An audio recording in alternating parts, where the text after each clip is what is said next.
What's up everybody, it is I, Hero Angel, and welcome back to the Forest Cup Meta Simplified Guide. Today we're gonna talk about the water types. So what I did was I took the top 3 water types on PvPoke for the Forest Cup, and what we're gonna do is we're gonna compare and contrast their matchups so you can get a sense of what they can offer for your team. Alright, coverage wise.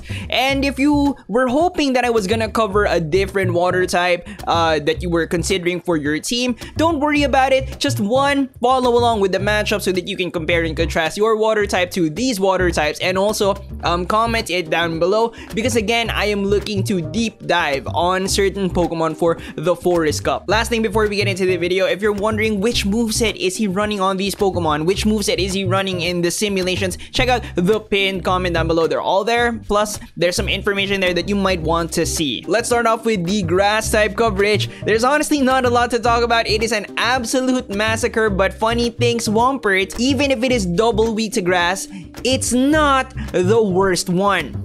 Alright, so good on you, Swampert. Lantern, what's up with this? Okay, Lantern is a setup for the grass types. If you can get your grass type on a Lantern, that's great. That is very, very nice. You're gonna pick up some advantage. Now, just as a review, Mantine versus Ferrothorn is a playable match, but if your opponent knows what he or she is doing, and does not block the first bubble beam, first charge move, first whatever it is, blocks the second thing, it is a sure win for Ferrothorn. As you guys can see here, I changed the simulation to throw the aerial A's first and the Ferrothorn to not block the first charge attack and block the second charge attack, which is a bubble beam. And even if it gets shield baited on the second charge attack, you can see that it picks up the win. So with all that said, Mantine's grass type coverage is actually just Meganium, which is still something. It's definitely something, alright? I think that is a very important matchup, and it's nice that it can pick up that win. Moving on to the bug type coverage, the first thing that we have to talk about, actually just review, is the Swampert versus Galvantula matchup, which is one of the important matchups for determining which IV spread you should be running on your Galvantula. If you max out for bulk,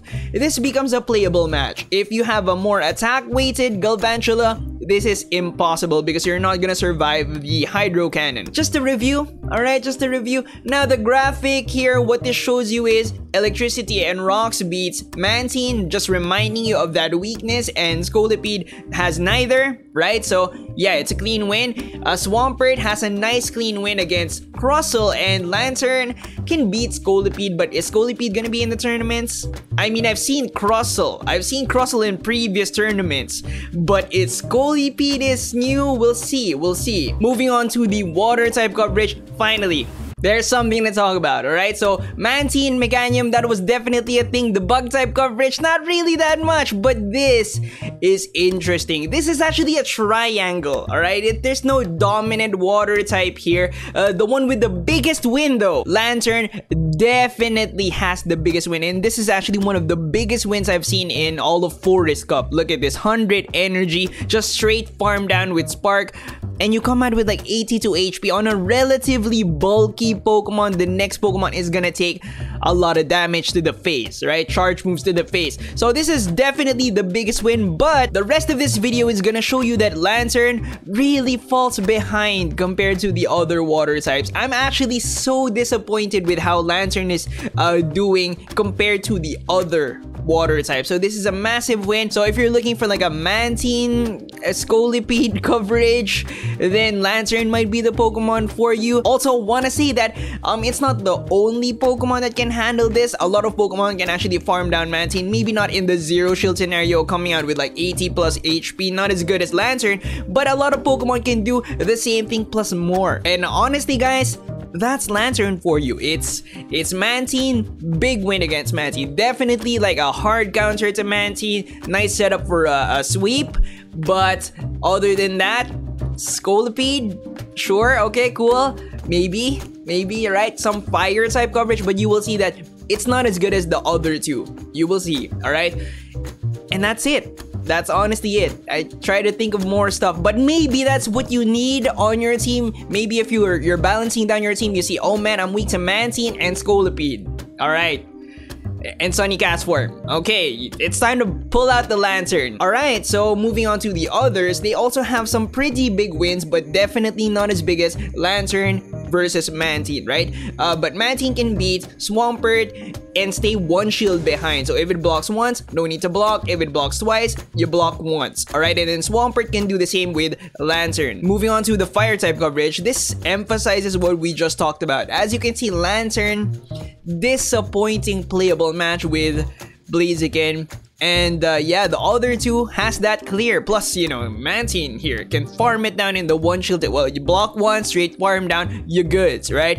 So Lantern, kind of disappointing. Also guys, going back to what I said earlier about some Pokemon being able to do what Lantern does plus more, let me give you the Pokemon, right? Because you might not be able to sleep at night thinking about it. But instead of focusing on the one thing that Lantern has, which is farming down Mantine, let's talk about like general coverage, right? I can give you two Pokemon that can kind of do what Lantern does, but have more. Actually, one of them not so much. Crustle. We already talked about it. It handles Mantine, it handles Sunny Castform, and it also handles Scolipede. Alright, so very similar to Lantern. Not really better, but the other one, Stunfisk, we have not talked about that. That is so much better compared to the other two. It can handle Mantine, it can handle the fire types, plus it's a great bug squisher. When we get to the electric Meta Simplified guide, you will see that it is the superior choice to the other two. I want you to remember that, okay, because we will be talking about this again. Plus also another similarity is Stunfisk and Lantern die horrible deaths to the grass types. That's what Crustle kind of has. It loses, but not as bad, alright? But it's not really an advantage. It's just I lose less type situation. But going back to the water types that actually do the job of a water type, which does it better? Mantine is the much better anti-fire Pokemon with fantastic matchups against Blaziken and Sunny Castform. You have some setups for some advantages, right? And Swampert at least does it clear. It does it clear, okay? Plus some advantage over there with Sunny Castform. And so now you're starting to pick up on Mantine coverage. It's starting to build up in your head, right? You have Meganium, which is a really nice pickup for a water type to have. You also have, just as a bonus, I guess, Scolipede, or the bug types that don't have electricity and rocks. And nice, okay? You also have Swampert, which is also nice because you're starting to act like a little bit like a grass type. Little bit, okay? Little bit. You have that, plus you have what a water type actually does, which is beat the fire types, and it does this the best. It definitely does this the best out of the top three Pokemon. Now Swampert, not really formed that well. You have Lantern, you have the fire types, but if you add the electric type matchups, this is where it all comes together. This is where it becomes clear. And as you can see, Mantine, this is its kryptonite. Now Ampharos is a pretty dangerous Pokemon, I would say, but it's very bait dependent, so it requires a certain type of player to be able to be comfortable with using it. Electivire, I don't think you're gonna see a lot of that, but Stunfisk, I definitely think will be there. It will be present. So Swampert coverage should be pretty clear by now. It's Crustle, which is nice, which will definitely be in the tournaments. I think it definitely covers some important Pokemon in some teams. It's also fire types, definitely will be in the tournaments, plus the electric types also will definitely be in the tournaments. Now last thing I want to say about the electric type coverage is that Lantern doesn't really have anything to gain from this, and also you can see that the other electric types, because Lantern is part electric, right, does what it can do. Okay, Ampharos right here, 0 shield farm as well. Not as good as Lantern. Definitely Lantern has the advantage with the bulk, but it can basically do Mantine the same way. Ampharos here is also equally destructive, right, with the Focus Blast. And over there, you have Stunfisk with a 0 shield throw in the 2 shield scenario. So no matter what, Lantern will lose straight discharge. That's basically like a hard counter type situation as well. Plus again, reminding you, Stunfisk can do what Lantern does plus more, guys, plus more. Alright, so Lantern, I feel, is not looking that great. Now, just to highlight the highlights for the top 3 water types, we have Mantine with the crucial Meganium pickup, kinda acting like a grass type a little bit with the Swampert matchup here. It's a nice 0 shield throw. In the 1 shield, you can stay 1 shield behind. That's nice. It's the best anti-fire water type, which is big. And just as a bonus, Scolipede. Okay, I mean, more coverage is more. Swampert starts off with a nice Crustle matchup there. It's gonna be in the tournaments, I guess. Clean Fire-type matchup coverage plus some chance to get an advantage with Sonic Ass form. And the very nice Electric-type matchup coverage, plus you can add Lantern. Lantern has a massive win against Mantine. That's about plus Goldipede. Let's go to beat. But thank you so much for watching. I hope you guys enjoyed. I hope you learned something. Remember to leave a like, comment down below which water types you want me to do a deep dive on. Subscribe if you haven't yet, ding that notification bell, and I'll see you on the next one. Bye guys!